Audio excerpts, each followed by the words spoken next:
What's up, everybody? GeauxBurns launching a brand new Mafia 3 series. Why, you ask?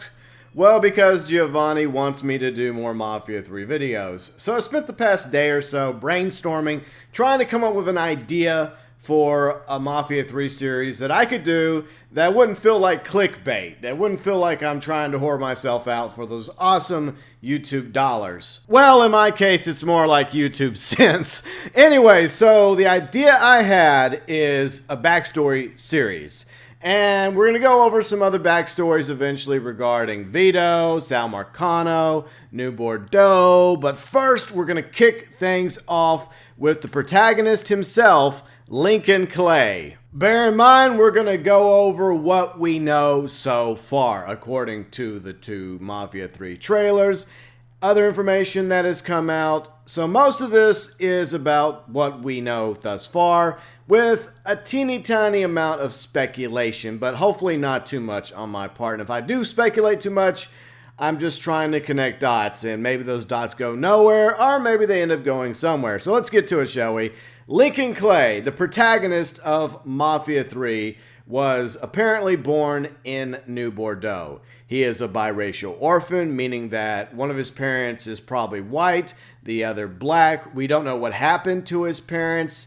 Did they die tragically? Did one of them die tragically in childbirth? Maybe his mom. It's also possible that his parents or his mother gave up Lincoln because of the fact that he was the product of an interracial relationship, which was very frowned upon in the 1940s, which is where I'm guessing he was born, somewhere in the 40s, probably mid to late 40s. We'll talk about why I believe Lincoln Clay was born in the 40s in just a moment. But first, let's discuss his early life, because we know very little about the first few years of Lincoln Clay's life, except for the fact that at some point he was in a Catholic orphanage. Now, was he there from day one, shortly after he was born? Or did he get dropped off there sometime later, maybe a few months or a couple years after his birth? That's another mystery that we still don't know. But we do know this. The Catholic orphanage that Lincoln was at was considered to him to be his first actual home, his first family, until it shut down. Now, after it shut down, it's possible that either Lincoln Clay was a foster kid, or he may have been adopted, or he ended up with Sammy Robinson. We'll talk more about that in a moment. But what we do know is that whenever he was old enough, probably about 18, he enlisted in the United States Army to go off and fight in the Vietnam War for several years. And that's where he learned all of his combat skills: hand-to-hand combat, melee weapons, firearms, stealth, explosives. And when he was discharged from service in 1968, which is why I believe that Lincoln Clay was born either in the mid-40s or the late 40s. That way he would have been old enough in the mid-60s or early 60s in order to go off and fight in the Vietnam War. So he's probably in his early 20s, maybe mid-20s by 1968, when he returns from the Vietnam War to New Bordeaux, and of course to Sammy Robinson, the leader of the Black Mob. And I believe that before the war, Sammy was actually Lincoln Clay's adopted father, because it seems very apparent that they have some history if you go by the One Way Road trailer, that they're very happy to see Clay, Sammy, and of course Ellis, which is Sammy's actual son, and everyone else that was at Sammy's bar that greeted Lincoln when he returned home from the war. Bear in mind, this is obviously speculation on my part, but I believe that there is history with Lincoln Clay, Sammy, and Ellis, and I think that's because for a time, Lincoln Clay actually lived with the Robinsons, and Sammy may have actually been Lincoln Clay's adopted father. Now, I could be completely wrong about that, but once again, if we go by the emotional scenes in the trailer, which shows Lincoln with Sammy and Ellis at the bar, you can tell that there's some sort of very strong bond and relationship between Lincoln Clay and the Robinsons. So some time, I believe, passes, maybe not much time, a few weeks or a month or so, after Lincoln Clay has returned from the Vietnam War to New Bordeaux, to Sammy's, before Sal Marcano shows up and wipes out the black mob, including Sammy, Ellis, and leaving Lincoln Clay for dead. Now, the big mystery is, why did the Marcano crime family decide to take down Sammy Robinson and the black mob?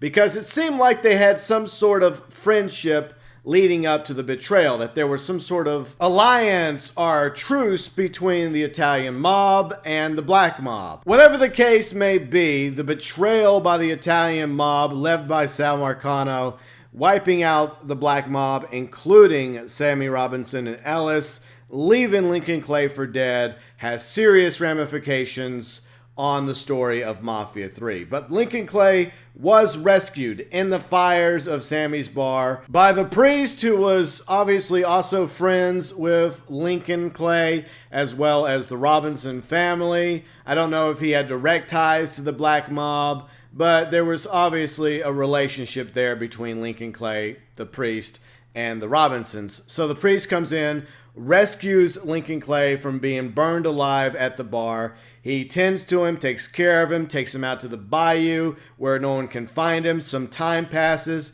probably a few weeks or a few months. It's very possible that Lincoln Clay was in a coma because he was nearly fatally shot in the head by Sal Marcano's son. Eventually, Lincoln Clay does wake up, but he is left physically and emotionally scarred by the ordeal. What transpired at Sammy's bar, along with his history of never quite fitting in, always looking for a place to belong, as well as what he most likely went through and experienced in the Vietnam War, has molded Lincoln Clay into a very strong-minded individual, a leader, but at the same time damaged. Very similar to John Rambo in First Blood. And I was watching that again a few weeks ago. I started seeing parallels between John Rambo, played of course by Sylvester Stallone, and Lincoln Clay. Now, I could be completely off base there, but I get the feeling that John Rambo might be an inspiration of sorts for Lincoln Clay, because they both fought in the Vietnam War. They're both battle-hardened soldiers. They're probably both badasses, obviously. And they both eventually left the war. And I think even before the war, they both may have had some issues, reasons for going off to fight the war in order to find themselves, figure out who they are, what they're meant to do. So I think that there may be some comparisons there between Lincoln Clay and John Rambo. Now, if you disagree with me about that, let me know below in the comment section. Back on topic. So Lincoln Clay is now recovering from nearly being killed by Sal Marcano's son and left for dead. Rescued, of course, by the priest. He has now plotted revenge against the Sal Marcano crime family. Now, the priest encourages Lincoln Clay to simply kill Sal Marcano and be done with it, but that's not enough for Lincoln Clay. He wants to do more. He wants to bring down the Sal Marcano crime family piece by piece. And in order to do that, he forms an unlikely alliance with 3 other crime bosses. Cassandra, who leads the Haitians, Burke, who leads the Irish, and of course, the leader of the rebel Italians, Vito Scaletta, the protagonist of Mafia II. So he forms this alliance with those 3 in order to take down Sal Marcano. Now, some other interesting things about Lincoln Clay that I've noticed from the trailers is, first off, he likes to obviously wear his army fatigues. Now, this could actually be a style that Lincoln Clay prefers, or it simply could be just for the trailers. For example, it's very possible that we'll have some customization options for Lincoln Clay, which could include various wardrobe options for you to choose from. That way, you can make Lincoln Clay look the way you want him to be. You could go with the army fatigues, or perhaps you can get him with a nice sweet leather jacket and some jeans. You can make Lincoln Clay look the way you want with the different hairstyles, maybe even different facial hair perhaps. Or perhaps he's wearing the army fatigues for a reason, because he's gone back to war. this time against the Sal Marcano crime family. Then again, green might just be his favorite color. Another thing that Lincoln Clay obviously likes is muscle cars. We see him in at least 2 or 3 different muscle cars from both the reveal trailer as well as the one-way road trailer and some of the screenshots that have been released from Mafia 3. So it's pretty apparent that Lincoln Clay is really into muscle cars, and that doesn't make him bad in my opinion.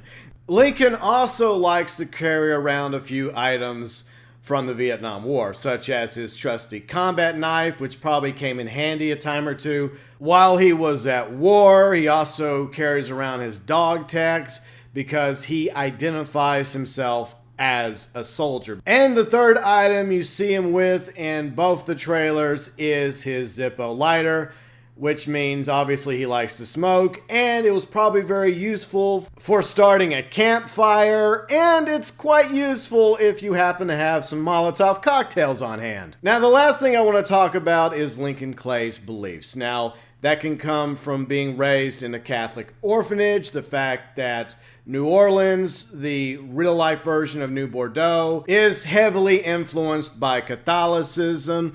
That is the major religion down there. And of course, they celebrate Mardi Gras, for example, and Lent, Ash Wednesday. So it's very possible that Lincoln Clay was raised as a Catholic, especially since he lives in New Bordeaux and was raised at the Catholic orphanage. Other factors that may play into Lincoln Clay's beliefs is his time in the U.S. Army and fighting in Vietnam. But it's also possible that Lincoln Clay might be into voodoo, especially after what happened to Sammy and Ellis at the hands of the Sal Marcano crime family.